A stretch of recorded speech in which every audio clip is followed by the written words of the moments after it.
Hello, my name is Voya and welcome to My Deep Guide and into another edition of the Q&A. And this time I've collected some more of your questions and I have addressed them directly here, so let's go. Can the Air 3C, Supernote Air 3C, do split screen? Question mark.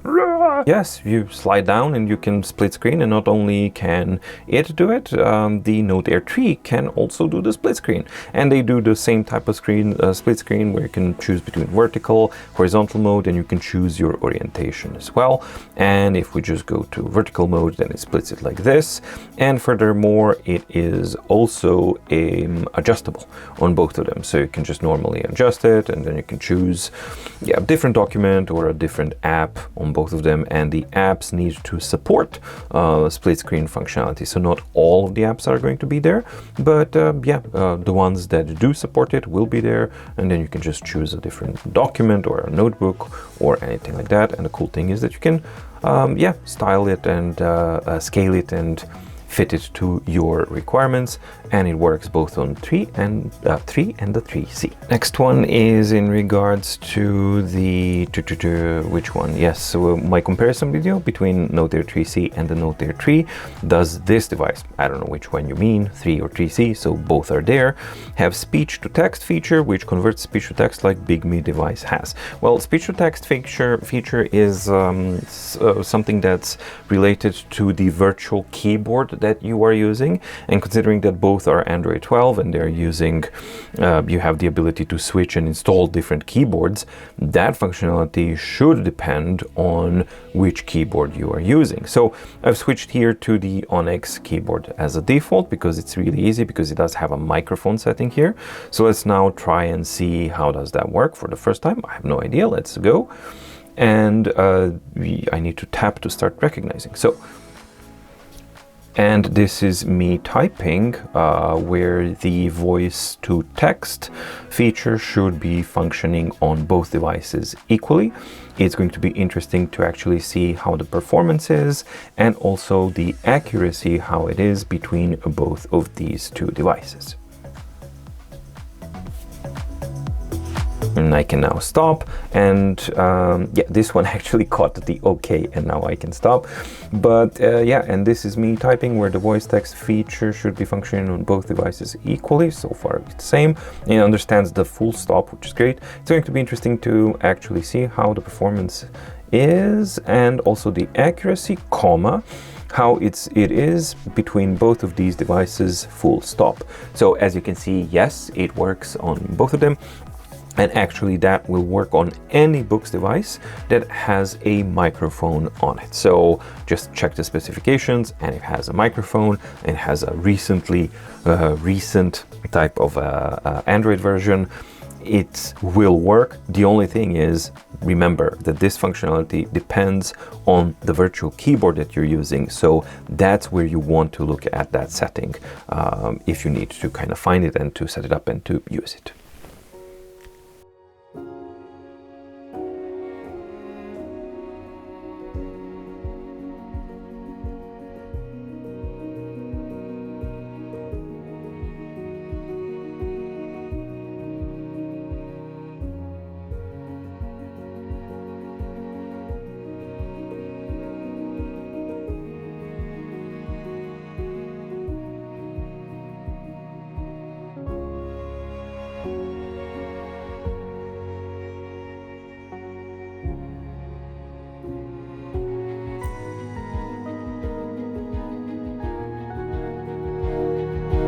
Another one is, those HP nibs are not being made anymore. Do the 4096 levels of the S Pen work? Even if passive, I want to use it on Boox Pad Mini C. Well, they do not require battery. If you need more information about how your EMR technology works, and it seems like you do, then you should check out this video here, because it explains everything in detail and should be able to allow you to understand how this technology works better. So no, the S pen S6, X7, Mini, Max, it doesn't matter. None of these pens are active, meaning they don't have batteries in themselves. They get the energy directly from the tablet using the electromagnetic resonance and the field itself. And yes, the 4096 levels of the pen are a property of the pen driver itself. So that's a hardware property, and yes, it works no matter what. Next question is in regards to the Supernote A6X2, and this is when I was talking about my top 5 favorite features and the ability that you can actually convert any PDF file into a notebook template and retain most of the functionalities, but one of the limitations was because you don't have a highlighter brush or functionality in a notebook, that you won't be able to highlight text like you can do that directly in the PDF, right? So you can actually easily do this, and you can just set it as a highlight, and that's that. And the question is actually a really good one, because the user is asking, or the viewer is asking, shouldn't it be possible to first highlight the PDF and then import the highlighted PDF as in a journal, so or as a notebook? So let's now export this one, and I'm gonna export it as original vector, original grayscale, all pages, and I'm just gonna export, and that's now in the export directory. So what I'm gonna go through is export, grab this guy, and we're gonna move it into the My Style folder. And I'm just gonna paste it over here. Move failed. All right, let's try and copy it then, because obviously I think that might be a conflict that it's still open in the reader underneath it, and that's why it can't delete the file, that the access to the file is restricted for deletion. So that's something that would make sense, but let's now try and make a copy. That should work. Okay, so we've copied, and now I need to create a new notebook. Anything is fine, and I need to go to a template, customization, find my Mars 1. This is the one that's highlighted, and let's select all, apply as a template, analyzing template. So let's see what it does. Actually, this is totally wrong what I'm doing now, because I should have checked the exported file first. So let's wait with this and see if the exported file had the highlights to begin with or not. That's a very important part to have missed. Okay, so we do. Oh no, we do have some. You can see that there's slight difference in coloration here. Yeah, I don't know if the camera is picking up, but you can definitely see that the ones that were highlighted, they are of a lighter color than the black ones down here, and it's not a fluke. It's exactly the ones that were highlighted that exhibit that type of behavior. Okay, so let's just go to files here and open up the exported one. Yeah, let's open it up in the reader. Okay, so it exports with the highlights, but when you import it into the notebook, these highlights are not exported like this. They are imported like this. They're imported as something else. And that's a very good point that the viewer has raised, because it would be, I would expect that this basically gets baked into the whole thing, especially because it's been exported as not as vector, but it doesn't matter. That's not writing, that's highlighting. So yeah, on the question whether or not you can do it, no, I mean, you can, but it's not something that I would characterize as usable, because it's just like slightly fainter text to use as a marked up thing. It's not really a highlighter. It should import into the notebook like this, and currently it doesn't. Hopefully that's something that will get sorted out at some point in time, but at the moment, nope. Next one is, can I replace Supernote Air 3C stylus nib with that of the Kindle Scribe pen? Thanks.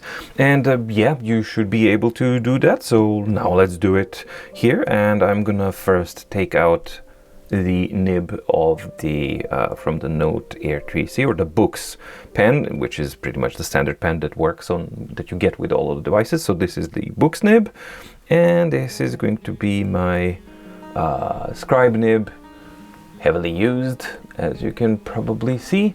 So we got these. So this is the Scribe nib and the Boox nib, and as you can see, they're of the same standard. So Scribe nib, Boox nib. Let's flip them over and put them in and see if they will work. So they fit, that's a good thing. So we can just put the other one in here.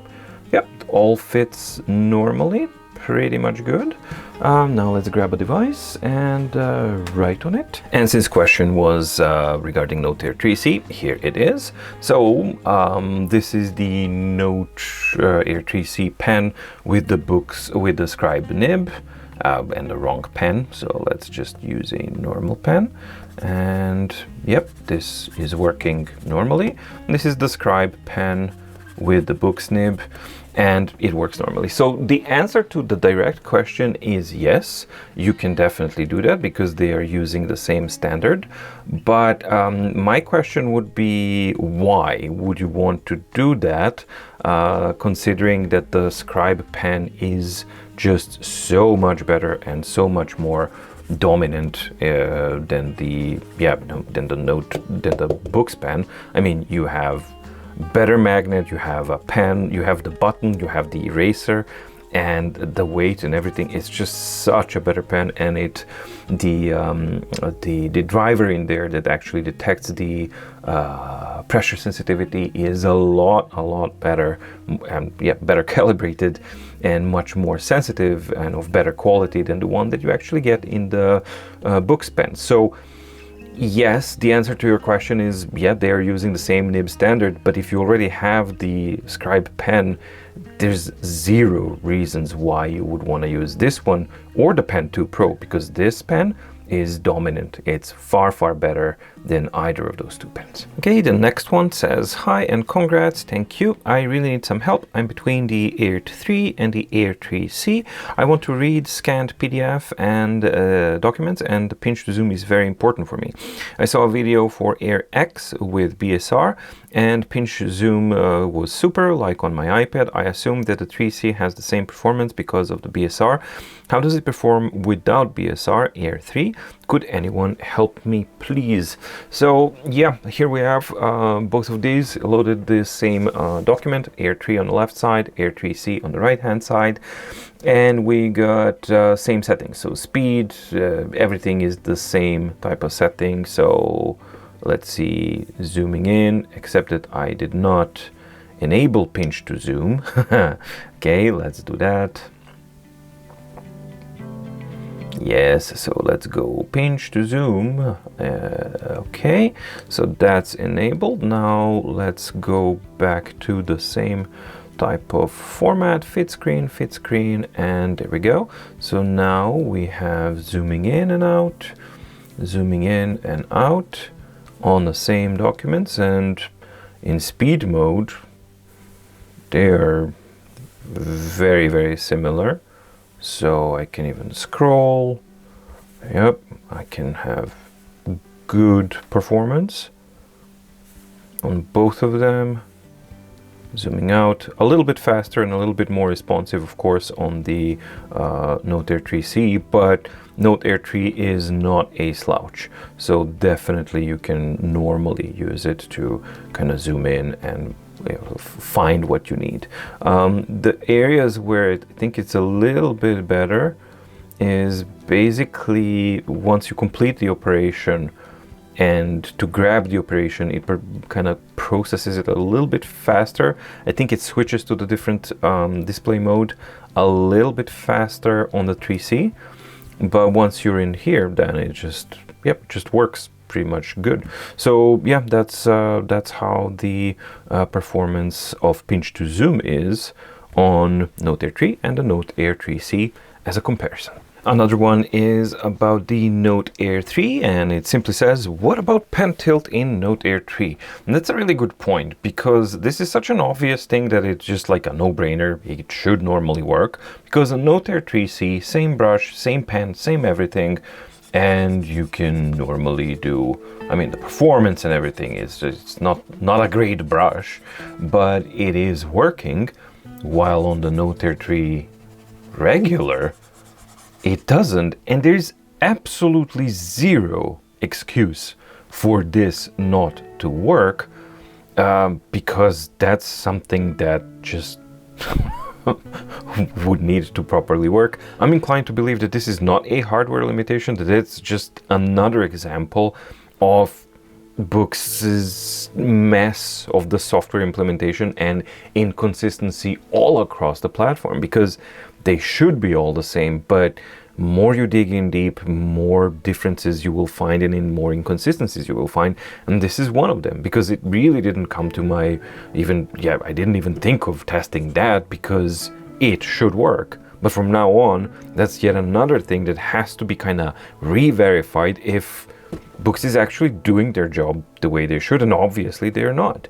So this is, Note Air 3 at the moment doesn't have tilt brush capability, even though absolutely for sure this panel and this hardware does have that.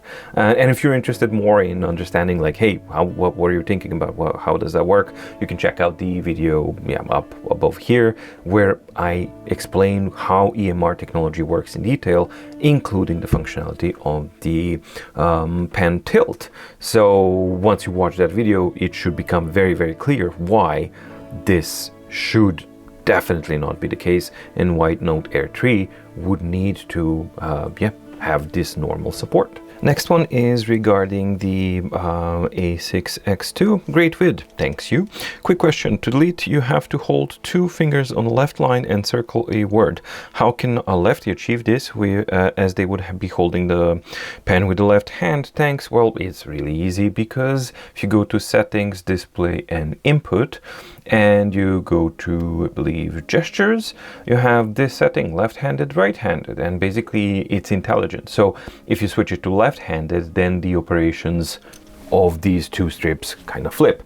And case in point, if you go to here, you can choose, like, press and hold the left sidebar with 2 fingers to activate, right? So this is for region eraser, that I've set it up here.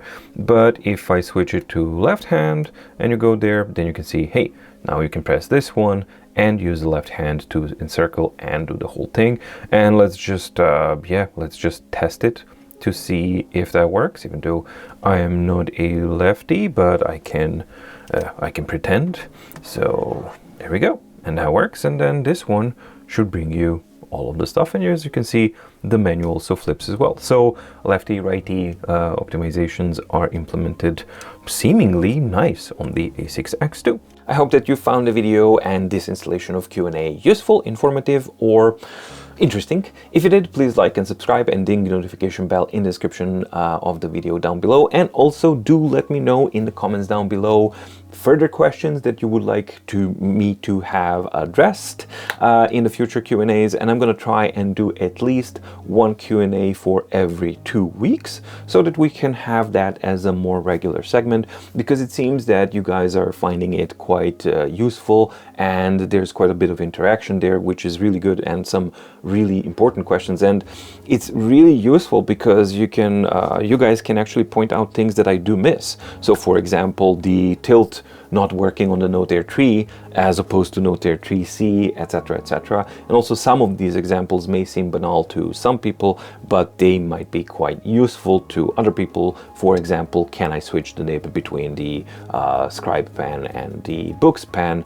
And more importantly, should you do that in the first place or not? So yeah, I think that it's a very, very useful type of interaction. So please do leave comments and questions down below so that I can address them in the next issue of My Deep Guide's Q&A. Thank you so much for watching. Stay safe, stay healthy, and see you in the next video. Bye.